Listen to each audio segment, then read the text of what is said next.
2014లో under ground డ్రైనేజీకి సంబంధించినటువంటి హామీ కేసీఆర్ గారు ఇచ్చారు.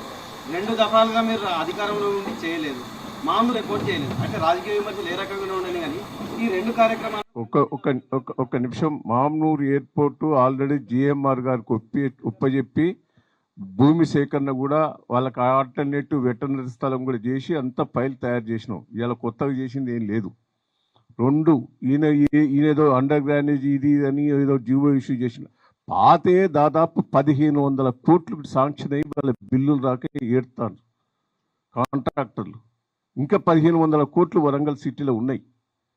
మేము 1000 కోట్లు పెట్టి డ్రింకింగ్ వాటర్ తెచ్చాము. ఏం చేసిన దాంట్లో పైసా వంతు చేస్తలేడు ఆయన. పని మొదలుపెట్టే పని పూర్తి చేసినాక శంకుస్థాపన ప్రారంభోత్సవం చేయవను. పాతే మంజూరయ్యే ఉన్నాయి, వాటి పూర్తి చేయవను. వాళ్ళ బిల్లులు ఇవ్వను. ఇప్పుడు బిల్లులు రాకనే దాదాపు 400 కోట్లు ఉన్నాయి వరంగల్ సిటీలో కాంట్రాక్టర్లు చేసి. సంవత్సరం బట్టి వాళ్ళ గవర్నమెంట్ వచ్చిన కాంచి తిరుగుతారు. అదంతా బోకస్ అండి. ఏదో జీవో ఇచ్చిండు, ఏదో చేసిండు. అది ఎప్పుడు మొదలైతే పాతే ఉన్నాయి. ఇంకా కానీ డబుల్ చేసి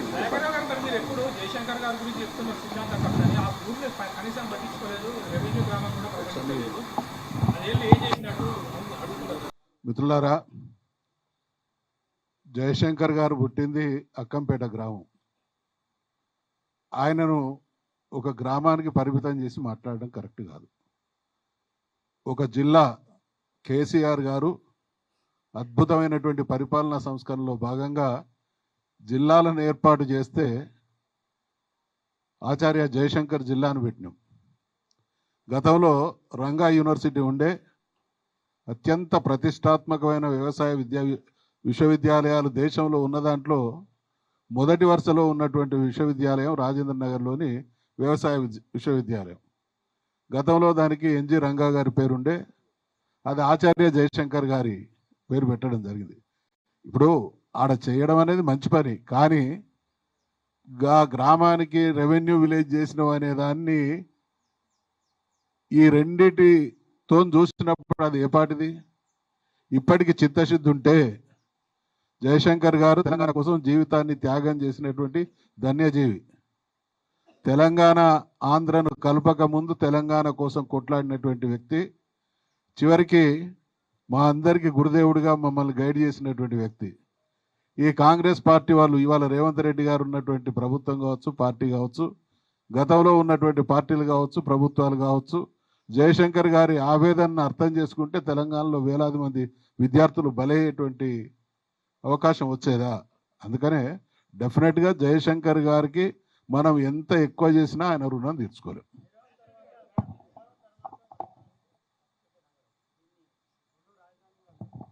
చిన్న రిక్వెస్ట్, నేను ఇంటరప్షన్ కాదు. నిన్న ముఖ్యమంత్రి గారు మాట్లాడుతూ వరంగల్ పట్టణం అయిందా అనండి, నగరం అయిందా? చాలా అవమానించడం. ఇవాళ ఇష్యూ ఏంటంటే వరంగల్ ఆల్రెడీ నగరము. ఒక నగరాన్ని మళ్ళీ పట్టణంగా చిత్రీకరించి దాన్ని ఆయన నగరం చేస్తామని అంటే వరంగల్ ప్రజానీకాన్ని అవమానించడమే.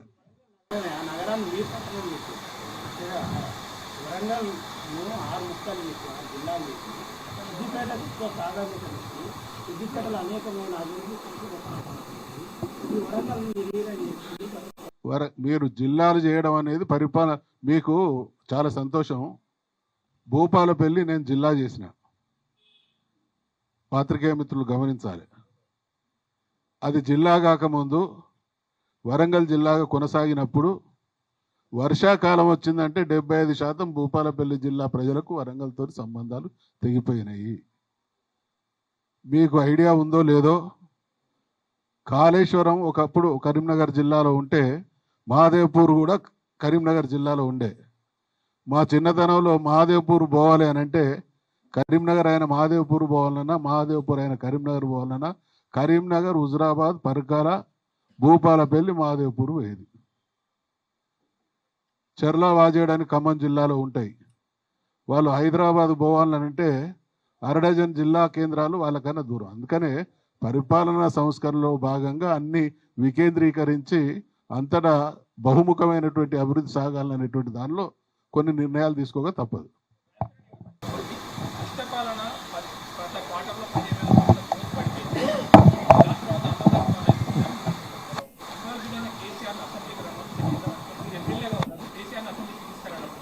అసెంబ్లీకి ఖచ్చితంగా అవసరమైనప్పుడు వస్తారు. మేము అసెంబ్లీలో వాళ్ళు మమ్మల్ని తట్టుకోవట్లేదు, మేము చెప్పిన వాటినే మా దానికే తట్టుకోవట్లేదు. మా కేసీఆర్ గారు మాకు ఇచ్చిన డైరెక్షన్ ప్రకారం మేము చేస్తున్నాం.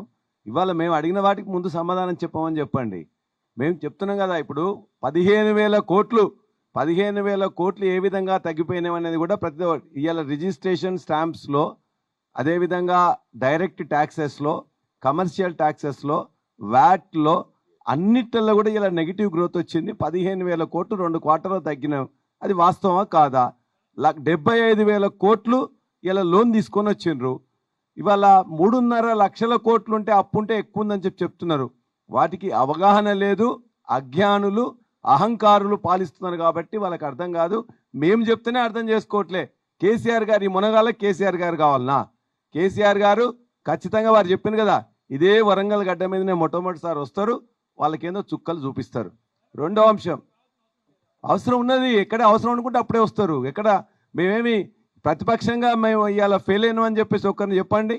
భారతదేశంలో అత్యంత యాక్టివ్ ప్రతిపక్షంగా ఇవాళ బీఆర్ఎస్ పార్టీ ఉన్నది. అది మూసి సుందరీకరణ కావచ్చు, హైడ్రా విషయంలో కావచ్చు, లేకపోతే ఇవాళ లగచర్ల సంఘటన కావచ్చు, లేకపోతే రైతు రుణమాఫీ విషయంలో కావచ్చు, మేము మాట్లాడినంతగా, మేము వాళ్ళందరినీ ఎక్స్పోజ్ చేసినంతగా అన్ని విషయాలు నిత్యం కూడా మాట్లాడినట్టు ఏ పార్టీ కూడా ఈ భారతదేశంలో కాంగ్రెస్ కానీ లేకపోతే బీజేపీ కానీ మరొక పార్టీ కానీ చేయలే. మాకు అవసరమైన మార్గదర్శకత్వం కేసీఆర్ గారు చేస్తున్నారు. అవసరమైనప్పుడు అసెంబ్లీకి వస్తారు, వరంగల్కి వస్తారు, చేస్తారు. రెండో అంశం, మీరు అన్నారు 6 ముక్కలు చేసింది వరంగల్ నగరాన్ని ముక్కలు చేయలే, హైదరాబాద్ నగరాన్ని చేయలే. పాలనా సంస్కరణ సౌలభ్యం కోసం ఇవాళ జిల్లాలు చేసిన తప్ప మన వరంగల్ నగరాన్ని ముక్కలు చేయలే కాదు. వరంగల్ నగరం, కాజీపేట, హన్మకొండ, వరంగల్ ఈ 3 ఇంతకుముందు ఎట్లా కలిసి ఉన్నాయో, ఏ విధంగా అభివృద్ధి చెందినాయో ఆ అభివృద్ధిని ఉరకలెత్తిచ్చినాం. ఇవాళ మొత్తం అన్ని రంగాల్లో, వైద్య రంగంలో అసలు కాలేజీ యూనివర్సిటీ అంటే ఎక్కడ లేదు కదా, ఇక్కడనే తీసుకొచ్చి పెట్టినరు. ఇవాళ భారతదేశంలోనే అత్యంత పెద్ద హాస్పిటల్ ఇవాళ ఇక్కడ హైదరాబాద్లో తీసుకొచ్చి పెట్టినరు. ఇలా సెకండ్ టైర్గా ఉన్న దాన్ని 6 కంపెనీలను ఇక్కడికి, ఐటీ కంపెనీలను తీసుకొచ్చిండ్రు. మెగా టెక్స్టైల్ పార్క్ని ఇక్కడ తీసుకొచ్చిండ్రు. విద్యారంగంలో, వైద్య రంగంలో, ఉపాధి రంగంలో, పారిశ్రామిక రంగంలో ఇవాళ హైదరాబాద్ తర్వాత ముందు పీఠన పెట్టింది కేసీఆర్ గారు. కాబట్టి మేము ముక్కలు చేయలే, బ్రహ్మాండంగా నిలబెట్టినాం. రైట్. ఇప్పుడు దయచేసి 6 ముక్కలు చేసి అంటాను కదా, తీసేయమని వాళ్ళు గుడ్డలు దమ్ముంటే తీసేయమను.